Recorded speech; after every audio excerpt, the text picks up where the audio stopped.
কি কি বললি তুই? আমি জানি মানে? মানে তুই জানিস যে আমি কোনো অন্যায় করিনি। কথাটা পরিষ্কার করে বল, ধাঁধা করে না। আমি তো পরিষ্কার করেই বলছি, কোনো ধাঁধাইয়ালি তো করছি না। তার মানে কি বলতে চাইছিস তুই? কি বলতে চাইছিস? আমি সত্যি সত্যি তোর পাসপোর্ট সরিয়েছিলাম? আমি এটা বলতে চাইছি যে পাসপোর্টটা যে আমি বের করে রাখিনি সেটা তুই জানিস।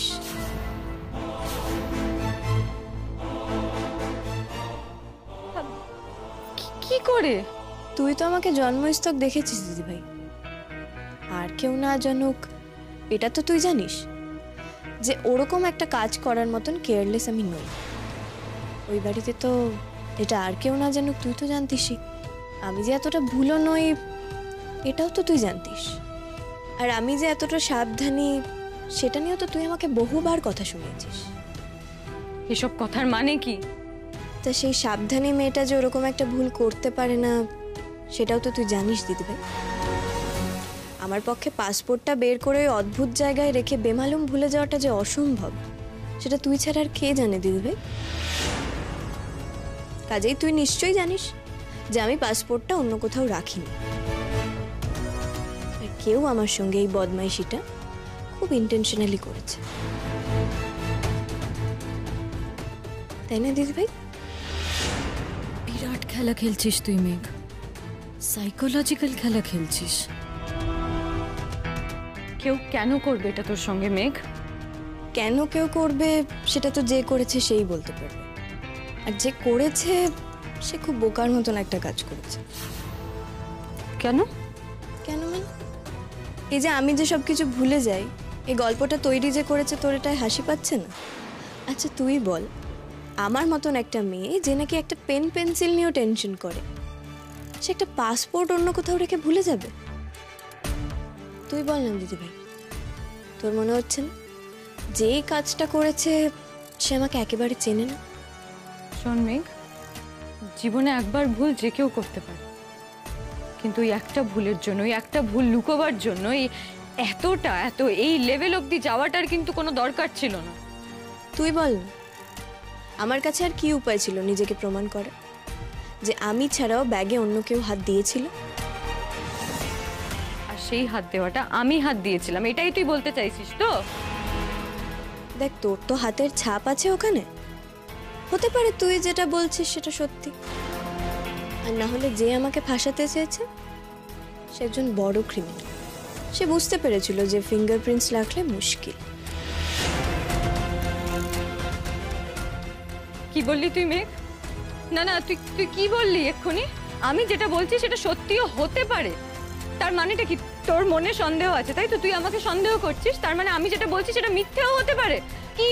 এনাফ, এই নিয়ে অনেক কথা হয়েছে, এবার বন্ধ করো, ঘরে যাও। যাও ঘরে যাও। ভাবি কথা কিন্তু এখনো শেষ হয়নি, ও আমার দিকে আঙুল তুলছে তো। আমি বলে দিয়েছি এ নিয়ে আর কোনো কথা এখানে হবে না, ঘরে যাও।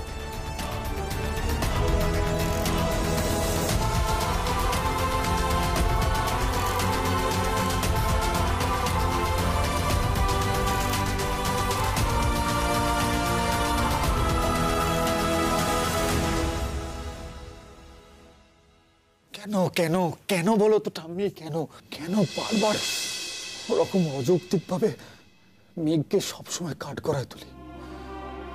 কেন?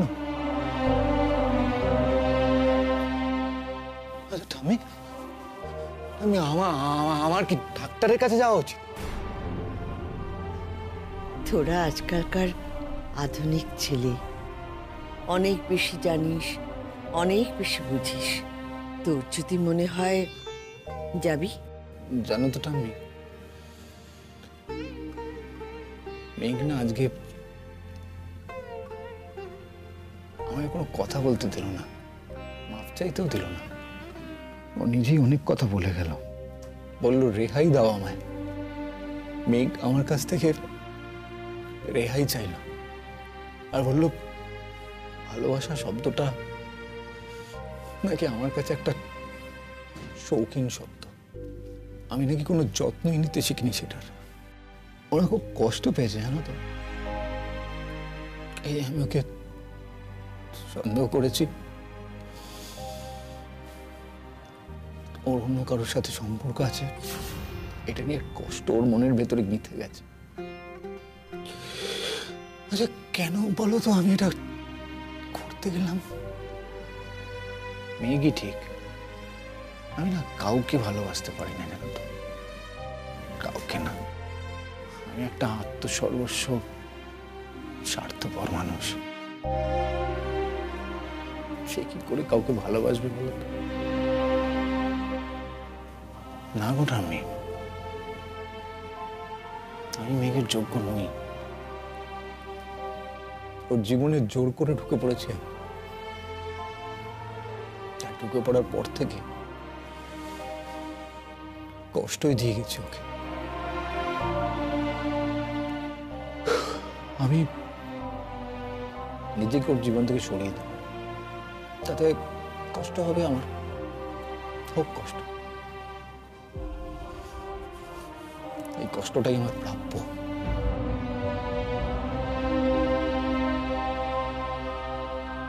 এই যে তোর অনুশোচনা হচ্ছে না দাদা, এটা তোকে শুদ্ধি করছে।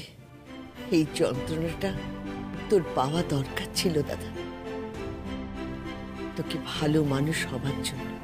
এই যে তুই আমাকে এই কথাগুলো বলছিস, এটা যদি তোর মনের কথা হয়, তোর যন্ত্রণার কথা হয়, তাহলে আমি বলছি তুই একটা অন্য মানুষ হয়ে উঠবি, অনেক বড়, অনেক গভীর।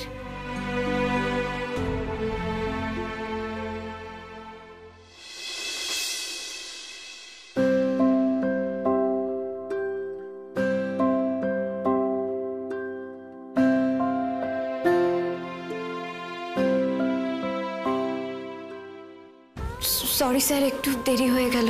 আমি তো আমার ক্লাসে পরে ঢুকতে দিই না। আর কখনো হবে না স্যার।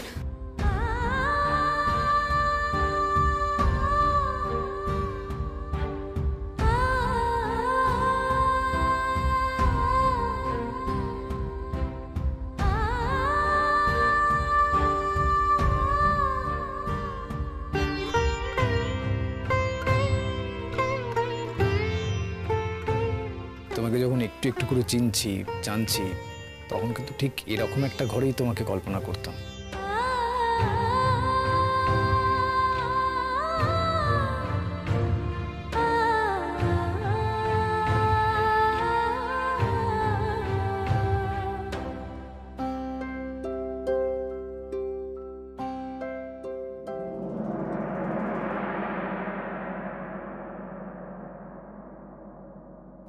মেঘ,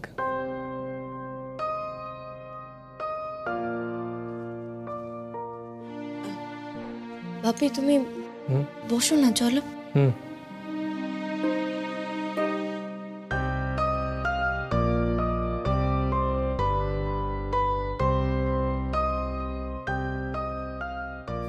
তুই বস, বস না।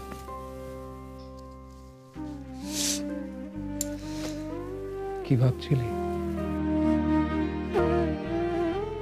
কিছু না বাপি, শুধু কিছু কথা, কিছু মুহূর্ত বারবার যেন আমার চোখের সামনে ভেসে উঠছে।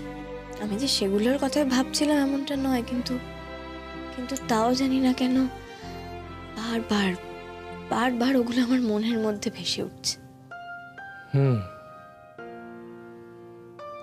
আসলে যে মুহূর্তগুলো আমাদের স্বপ্ন দেখায়, স্বপ্ন ভঙ্গের পর সেই মুহূর্তগুলোই তো আবার ভেসে আসে।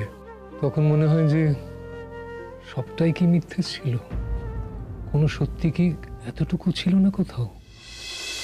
মনে রে আজ কহ যে ভালো মন্দ যাহাই আসুক, সত্যেরে লও সহজে। কেউ তোমায় ভালোবাসে, কেউ বাসতে পারে না, যে কেউ বিকিয়ে আছে, কেউ বা সিকি পয়সাও ধারে না, যে কতকটা বা স্বভাব তাদের, কতকটা বা তোমারও ভাই, কতকটায় ভবের গতিক। সবার তরে নহে সবাই।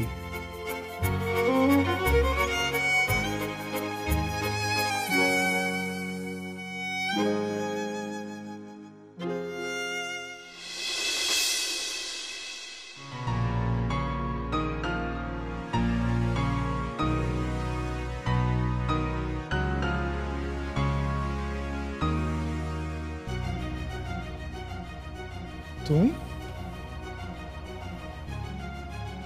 তোমার ক্যারিয়ার চয়েস নিয়ে আলোচনার পর 1-to-1 আলোচনার প্রয়োজন হয়নি তেমন কিছু নেই, কিন্তু আজ মনে হচ্ছে তোমার সঙ্গে কিছু কথা বলা দরকার।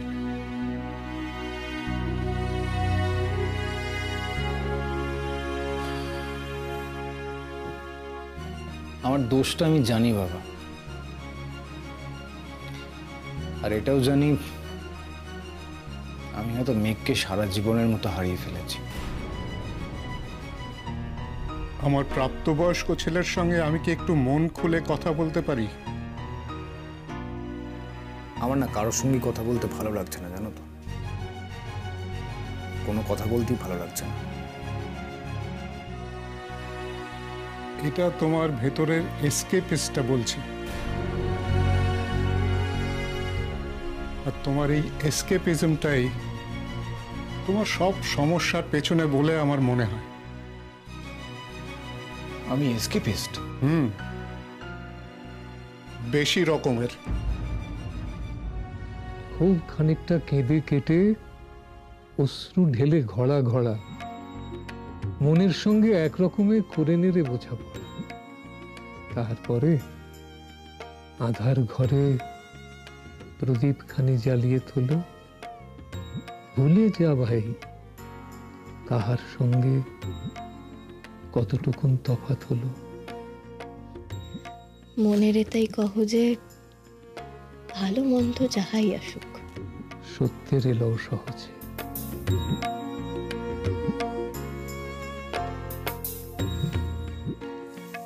ভাবি আমার তোমার কাছে একটা কনফেশন করার আছে। কথাটা বোধহয় আমি জানি, তাও আমি তোমায় নিজে বলতে চাই বাপি। আমি বোধহয় মোটামুটি জানতাম যে ওই ফিঙ্গারপ্রিন্টের রিপোর্টে কি আসবে, কারণ একটা বিষয় আমি শিওর ছিলাম, আমি নিজে কি করেছি আর কি করিনি। সেটা আমি জানি। আমার এই অন্যায়টা কেউ কোনোদিন মাফ করতে পারবে না, তাই না বাপি? এটা যেমন অন্যায় মনে করলে অন্যায়, তেমনি ঘটে চলা অন্যায় থামাবার উপায় ভাবলে তাই। আমিও সেটাই চেয়েছিলাম বাপি। দিদিভাই না বড় ভয়ানক জায়গায় চলে যাচ্ছিল, নিজেকে কেমন নিচে নামিয়ে ফেলছিল, আমার বড় ভয় করছিল বাপি। যা করেছিস একেবারে ঠিক করেছিস। সহ্য করার একটা সীমা রয়েছে, সেই সীমাটা না থাকলে উল্টো দিকের মানুষটা আরো খারাপ দিকে চলে যায়। সে ভাবে যে আমি ওর আরো ক্ষতি করতে পারি, তুমি সেই ক্ষতিটা মেনে নিলে। সে ভাবলো ওর তো কোনো ক্ষতি হলো না, ও তো আঘাতই পেল না। সে ভাবলো কাউকে কিছু জানালো না, কোনো ব্যাকল্যাশ হলো না, তার মানে আমি আরো কিছু করতে পারি তাকে, তার সাহসটা বেড়ে যায়। অন্যায়ের সাহস এইভাবে বেড়ে যেতে দেওয়াটাও কিন্তু অন্যায়। তোমার এসকেপিজমটা কোথায় জানো? তুমি দুম করে মেঘের একটা দায়িত্ব নিয়ে নিয়েছো, কিন্তু দায়িত্ব নিয়ে কি কি করণীয় সেটা তুমি জানো না। মেঘের সামনে প্রত্যেকটা সমস্যা এসেছে, আর তুমি কি করেছো? মেঘকে সমস্যার মধ্যে রেখে তুমি ভালো ছেলে হয়ে নিশ্চিন্ত আশ্রয়ে চলে গেছো। ইউনিভার্সিটিতে যখন ওই কাণ্ড হলো, তুমি কি করলে? তাকে আগুনের দিকে ঠেলে দিলে, সে পুড়ে ঝলসে নিজেকে ছারখার করে প্রমাণ করলো। সব যখন মিটে গেল, তুমি এসে হাতে পায়ে ধরে মাপ চাওয়াচাই করলে। তারপর মেঘের গানের গলা যখন খারাপ হলো, তুমি পালালে বাড়ি ছেড়ে, রাগ দেখি। তখন বাড়ির বাকি সবাই তাকে দুষছে, তুমিও তাদের সঙ্গে গলা মিলিয়ে দুষলে, তারপরে আবার পালালে। সবশেষে মা যখন একা হাতে সব দায়িত্ব নিয়ে মেঘকে দিয়ে আবার গান গাওয়ালো, তুমি আবার তোমার অনুশোচনা নিয়ে চলে এলে। নীল, এটাকে স্বামীর কাজ বলে না।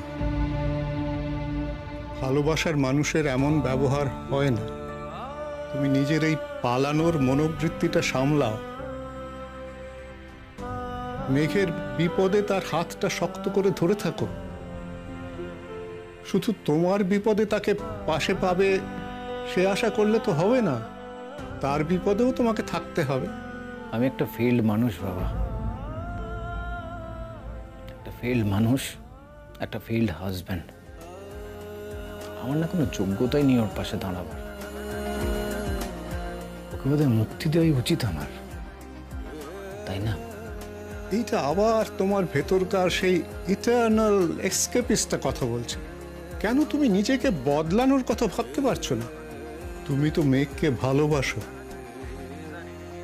তবে তার জন্য কেন বদলাতে পারবে না নিজেকে? আর এই বদলানোটা তো টুয়ার্ডস গুড।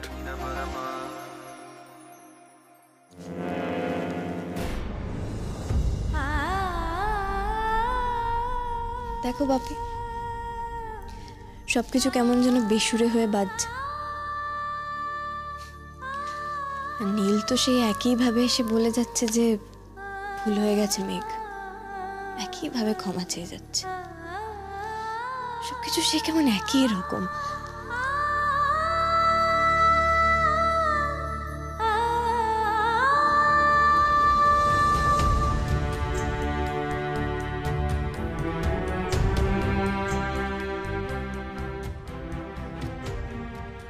মন যেটা চাইবে সেটাই করবি, জোর করে কিছু করবি না। হ্যাঁ, আমি হয়তো কনভেনশনের দাম দেওয়া মানুষ, কিন্তু আমিও মনে প্রাণে মানি যে জীবনের আনন্দ তার দাম অনেক বেশি। সময় নেই, নিজেকে আরো খানিকটা সময় দে। হয়তো তোর পক্ষে একটু মুশকিলের হবে, কারণ তোরা একই ইউনিভার্সিটিতে। তবে আমার মনে হয় যে তুই নিজের মতো করে সমস্ত ব্যাপারটা সামলে নিতে পারবি।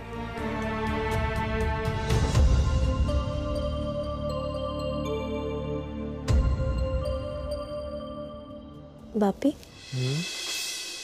তুমি আমায় একটা কথা দিয়েছিলে, ভুলে গেছো? কি রে শোনা? বলেছিলে যে আমায় গান শোনাবে।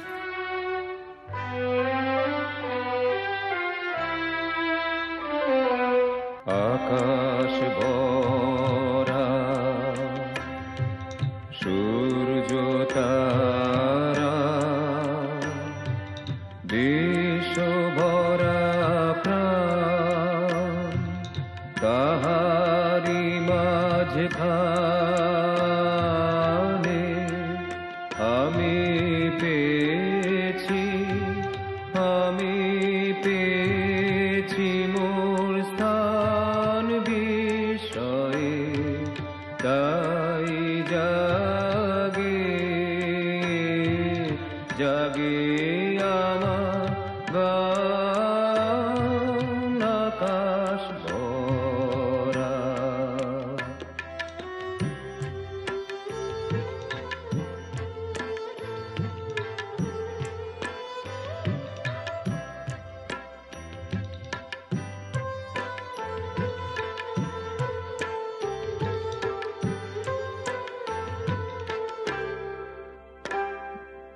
অসীম কালে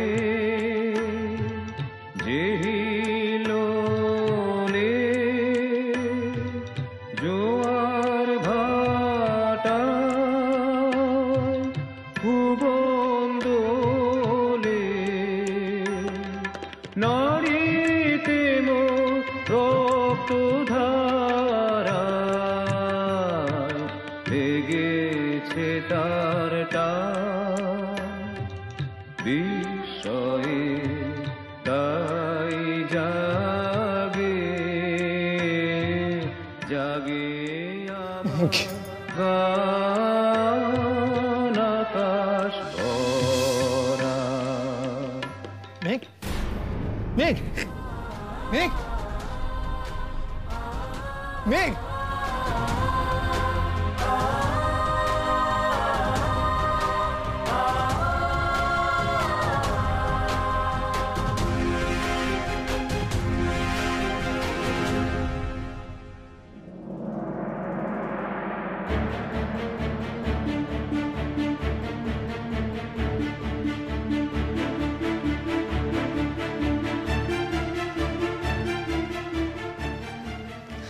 না না,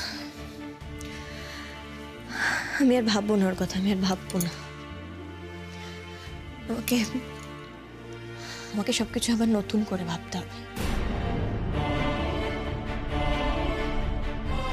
আপনি কি করে এত ভরসা পান? কি করে এত বিশ্বাস করেন আমাকে? আমি যে তোমাকে চিনি মেঘ, তুমি যখন গান গাও তখন তোমার ভেতরে তুমিটা বেরিয়ে আসে, যেটা নিখাত তুমি, যেটা বড্ড ভালো। কি করে কি করে আমি এতটা বদলে গেলাম? কবে বদলে গেলাম? দেখো, তুমি চলে যেতে চাইলেও আমার কাছ থেকে চলে যেতে পারবে না। খুব দরকার এভাবে এটা ছাড়িয়ে সরে যাওয়ার। আপনি প্লিজ এটাকে ছাড়িয়ে দিন না। কেন মেঘ, কেন আমার কাছ থেকে চলে যাওয়ার জন্য তোমার এত তাড়া? তুমি তো কথা দিয়েছিলে আমি যখন ভুল করব, খারাপ হয়ে যাব, তুমি আমাকে ভালো হতে টানবে। মেঘ, আমি জানি তুমি অনেক চেষ্টা করেছো, আমার জেদের জন্য পারোনি। ছেড়ে যেও না মেঘ, যেও না। আমি যে কখনো ভালো হতে পারবো না মেঘ। সন্ধে হলো, ফিরে আয় নিজের কাছে, ঘরের কোণায় প্রশ্ন যত নীরব হাওয়ায়, উত্তর সব তোর দুডানায়। রোজ বাঁধিব হাত বাঁধা প্রাণ, চোখের কোণে মেঘ, সে আবহমান। জানি না কতটা ঠিক মনে আছে তোর, রং তুলি মাখা দিন, রাত ছুঁয়ে ভোর, আশা গলে তুমি আর কোনোদিন এই ঘরে আসবে না,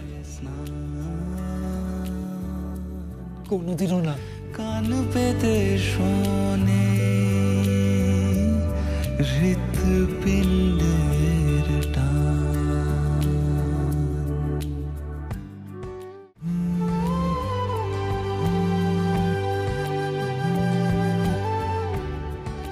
মেঘ, please pick up the phone. ফোনটা তোলো, ফোনটা ধরো মেঘ, প্লিজ ধরো।